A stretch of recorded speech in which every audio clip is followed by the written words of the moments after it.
కశ్మీర్ అంశంపై నార్వే, పాకిస్తాన్ చర్చలు ఇప్పుడు భారత్కు తీవ్ర అసహనానికి కారణమయ్యాయి. అసలు నార్వే ఎందుకు కశ్మీర్ అంశాన్ని ప్రత్యేకంగా ప్రస్తావించింది?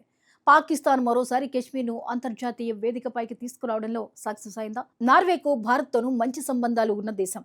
పాకిస్తాన్తో కశ్మీర్పై చర్చించడం వెనుక అసలు ఉద్దేశం ఏంటి? భారత్ ఇంత గట్టిగా అభ్యంతరం చెప్పడానికి కారణం ఏంటి? అంతకంటే ముఖ్యంగా పీఓకేలో పరిస్థితులు అల్లకల్లోలంగా ఉన్న సమయంలో కశ్మీర్పై చర్చించడం పాకిస్తాన్కు రాజకీయంగా ఎంతవరకు ఉపయోగపడుతుంది? ఆగస్టు 13, 14 తేదీల్లో నార్వే విదేశాంగ మంత్రి బార్తైడ్ పాకిస్తాన్లో పర్యటించారు. దాదాపు 10 ఏళ్ల తర్వాత నార్వే విదేశాంగ మంత్రి పాకిస్తాన్లో పర్యటించడం ఇదే తొలిసారి. ఈ 2 రోజుల పర్యటనలో పాకిస్తాన్ ఉప ప్రధాని, విదేశాంగ మంత్రి ఇషాక్ దార్తో ఆయన సమావేశమయ్యారు. పాకిస్తాన్ ఆర్మీ చీఫ్ ఆసిమ్ మునీర్తో పాటు పలువురు కీలక నేతలను కూడా కలిశారు. సాధారణంగా ఒక దేశ విదేశాంగ మంత్రి మరో దేశాన్ని సందర్శించినప్పుడు ద్వైపాక్షిక సంబంధాలు, ప్రాంతీయ భద్రత, వాణిజ్యం, ఉగ్రవాదం వంటి అనేక అంశాలు చర్చకు వస్తాయి. కానీ ఈసారి కశ్మీర్ అంశం ప్రత్యేకంగా ప్రస్తావనకు రావడంతో అసలు రాజకీయ చర్చ మొదలైంది. ఇషాక్ దార్తో జరిగిన సమావేశంలో జమ్మూ కాశ్మీర్ నుంచి ఆఫ్ఘనిస్తాన్ వరకు ఉన్న ప్రాంతీయ అంశాలపై చర్చించామని నార్వే విదేశాంగ మంత్రి స్వయంగా వెల్లడించారు. కశ్మీర్పై పాకిస్తాన్ తన వివరణను ఆయనకు ఇచ్చిందని చెప్పారు. మరోవైపు ఇషాక్ దార్ కూడా జమ్మూ కాశ్మీర్ వివాదంపై నార్వే మంత్రికి వివరించినట్లు తెలిపారు. అంటే కశ్మీర్ అంశం కేవలం సమావేశం లోపల చర్చకు వచ్చిన విషయం కాదు, ఇరు దేశాల మంత్రుల సంయుక్త ప్రకటనలో కూడా బయటకు వచ్చింది. ఇక్కడే భారత్ తీవ్ర అభ్యంతరం వ్యక్తం చేసింది. భారత విదేశాంగ శాఖ ప్రతినిధి రణ్ధీర్ జైస్వాల్ స్పష్టమైన సందేశం ఇచ్చారు.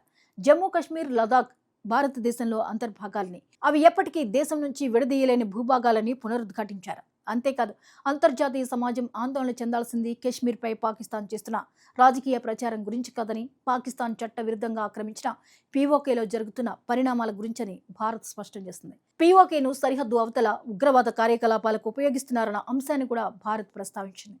ఇదే ఇప్పుడు అసలు రాజకీయ పోరాటం. భారత్ దృష్టిలో కశ్మీర్ ఒక అంతర్జాతీయ వివాదం కాదు, అది భారతదేశ సార్వభౌమత్వానికి సంబంధించిన అంశం. పాకిస్తాన్ మాత్రం కశ్మీర్ను అంతర్జాతీయ సమస్యగా చూపించడానికి ఎప్పటి నుంచో ప్రయత్నిస్తోంది.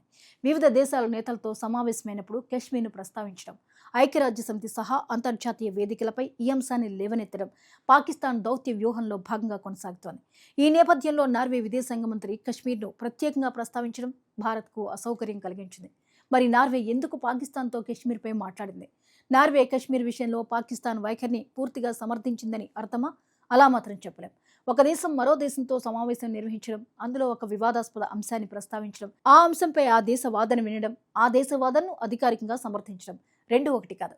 అయితే సమస్య ఎక్కడ వస్తుందంటే, పాకిస్తాన్కు కశ్మీర్ను అంతర్జాతీయ చర్చల్లో ఉంచడమే ఒక రాజకీయ విజయం. అందుకే భారత్ ఇలాంటి ప్రస్తావనలపై మొదటి నుంచే అప్రమత్తంగా ఉంటుంది. నార్వేకు మాత్రం ఈ విషయంలో ప్రత్యేకమైన దౌత్య నేపథ్యం ఉంది. ప్రపంచంలోని అనేక సంక్షోభాల్లో నార్వే గతంలో మధ్యవర్తిత్వం, శాంతి చర్చల విషయంలో చురుకైన పాత్ర పోషించింది. అందుకే పాకిస్తాన్తో నార్వే సంబంధాలు పెరగడం భారత్కు కొత్త విషయం కాదు. నార్వేతో భారత్కు కూడా మంచి దౌత్య సంబంధాలున్నాయి. వాణిజ్యం, పెట్టుబడులు, సముద్ర భద్రత, పర్యావరణం, సాంకేతిక రంగాల్లో ఇరు దేశాల మధ్య సహకారం కొనసాగుతోంది. మరి అలాంటి దేశం పాకిస్తాన్తో కశ్మీర్పై చర్చిస్తే భారత్ ఎందుకు ఇంత తీవ్రంగా స్పందించింది? కారణం, నార్వే పాకిస్తాన్తో మాట్లాడిందనే విషయం మాత్రమే కాదు, కశ్మీర్ను ప్రత్యేక అంశంగా ప్రస్తావించడం. భారత మాజీ విదేశాంగ కార్యదర్శి కన్వల్ సిబాల్ కూడా ఇదే అంశాన్ని తప్పుపట్టారు. నార్వే విదేశాంగ మంత్రి కశ్మీర్ను ప్రత్యేకంగా ప్రస్తావించకుండా కేవలం ప్రాంతీయ సమస్యలపై చర్చించామని చెప్పి ఉంటే సరిపోయేదని ఆయన అభిప్రాయపడ్డారు. ఎందుకంటే కశ్మీర్ను ప్రత్యేకంగా ప్రస్తావించడం ద్వారా పాకిస్తాన్ కోరుకునే అంతర్జాతీయ దృష్టికి మరో అవకాశం లభిస్తుందని ఆయన భావించారు. అంటే అసలు వివాదం, చర్చ జరగడంలో లేదు, ఏ అంశాన్ని ఏ స్థాయిలో ప్రస్తావించారు అన్న దాంట్లో ఉంది. ఇక పాకిస్తాన్ ఆక్రమిత కాశ్మీర్లో జరుగుతున్న పరిణామాలు ఈ వివాదానికి మరో కోణాన్ని జోడిస్తున్నాయి. పీఓకేలో గత కొంతకాలంగా నిరసనలు, హింసాత్మక ఘటనలు జరుగుతున్నాయి. అసెంబ్లీ ఎన్నికల సమయంలో కూడా ఉద్రిక్త పరిస్థితులు ఏర్పడ్డాయి. ప్రజల ఆందోళనలను అణచివేయడానికి పాక్ ప్రభుత్వం చర్యలు తీసుకుంటోందని ఆరోపణలు ఉన్నాయి. జాయింట్ అవామీ యాక్షన్ కమిటీని కూడా పాకిస్తాన్ ప్రభుత్వం ఉగ్రవాద వ్యతిరేక చట్టాల కింద నిషేధించింది. అయినప్పటికీ నిరసనలు పూర్తిగా ఆగలేదు. ఇక్కడే భారత్ మరో ప్రశ్నను ముందుకు తెస్తోంది. కశ్మీర్ గురించి మాట్లాడాలనుకుంటున్న అంతర్జాతీయ సమాజం పీఓకేలో ప్రజలు ఎదుర్కొంటున్న సమస్యల గురించి ఎందుకు మాట్లాడకూడదు? అక్కడ ప్రజాస్వామ్య హక్కుల పరిస్థితి ఏంటి? ప్రజల ఆర్థిక సమస్యలు ఏంటి? నిరసనకారులపై ప్రభుత్వం తీసుకుంటున్న చర్యలు ఎంతవరకు సమర్థనీయం? ప్రజలకు ఉన్న రాజకీయ స్వేచ్ఛ ఎంత? ఇవన్నీ కూడా అంతర్జాతీయ సమాజం పరిశీలించాల్సిన అంశాలే కాదా అని భారత్ పరోక్షంగా ప్రశ్నిస్తోంది. అదే సమయంలో పాకిస్తాన్కు కశ్మీర్ అంశం ఎందుకంత కీలకమన్నది అర్థం చేసుకోవాలి. పాకిస్తాన్లో కశ్మీర్ చాలా కాలంగా రాజకీయ, సైనిక, దౌత్య చర్చల్లో ప్రధాన అంశంగా ఉంది. దేశీయ రాజకీయాల్లోనూ కశ్మీర్ భావోద్వేగ అంశం. అంతర్జాతీయంగా కూడా ఈ అంశాన్ని ప్రస్తావించడం ద్వారా భారత్పై దౌత్యపరమైన ఒత్తిడి పెంచాలని పాకిస్తాన్ ప్రయత్నిస్తూ ఉంటుంది. కానీ భారత్ మాత్రం ద్వైపాక్షిక సంబంధాలు, ఉగ్రవాదం, సరిహద్దు భద్రత వంటి అంశాలపై దృష్టి పెట్టాలని చెప్తోంది. అయితే ఈ పరిణామం వెనుక మరో పెద్ద ప్రాంతీయ అంశం కూడా ఉంది. పాకిస్తాన్ ఇప్పుడు కేవలం భారత్తోనే కాదు, ఆఫ్ఘనిస్తాన్, ఇరాన్, టర్కీయే, సౌదీ అరేబియా వంటి దేశాలతోనూ తన సంబంధాలను కొత్తగా సమీకరించుకునే ప్రయత్నం చేస్తోంది. నార్వే విదేశాంగ మంత్రి కూడా ఆఫ్ఘనిస్తాన్తో పాకిస్తాన్ సంబంధాలు, తాలిబాన్ల కార్యకలాపాలు, ఇరాన్ పరిస్థితి వంటి అంశాలపై చర్చించారు. టర్కీ, పాకిస్తాన్, సౌదీ అరేబియా మధ్య ఇటీవల కుదిరిన రక్షణ ఒప్పందం గురించి కూడా చర్చ జరిగింది. అంటే ఈ పర్యటనలో కశ్మీర్ ఒక్కటే అంశం కాదు, కానీ భారత్కు మాత్రం కశ్మీర్ ప్రస్తావనే అత్యంత సున్నితమైన అంశంగా మారింది. ఇక సింధు జలాల ఒప్పందం కూడా చర్చకు రావడం గమనించాల్సిన విషయం. భారత్, పాకిస్తాన్ మధ్య నదీ జలాల అంశం ఇప్పటికే తీవ్ర ఉద్రిక్తతకు కారణమైంది. పాకిస్తాన్కు నీటి భద్రత అత్యంత కీలకం. భారత్కు కూడా సింధు నదీ వ్యవస్థ వ్యూహాత్మకంగా కీలకమైనది.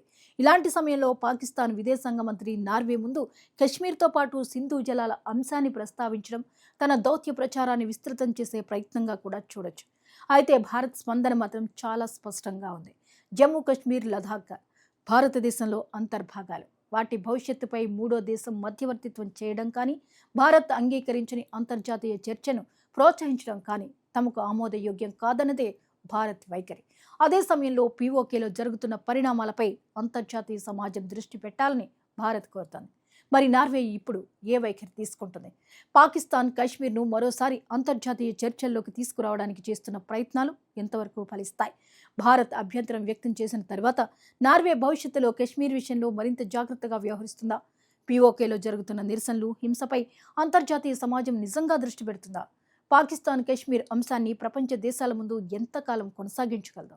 అన్నిటికంటే కీలకమైన ప్రశ్న, కశ్మీర్ విషయంలో భారత్ది అంతర్గత అంశం అన్న స్పష్టమైన వైఖరి, పాకిస్తాన్ది అంతర్జాతీయ వివాదం అన్న వాదన. ఈ రెండు భిన్న దృక్పథాల మధ్య నార్వే లాంటి దేశాలు భవిష్యత్తులో ఏ వైపు నిలుస్తాయి?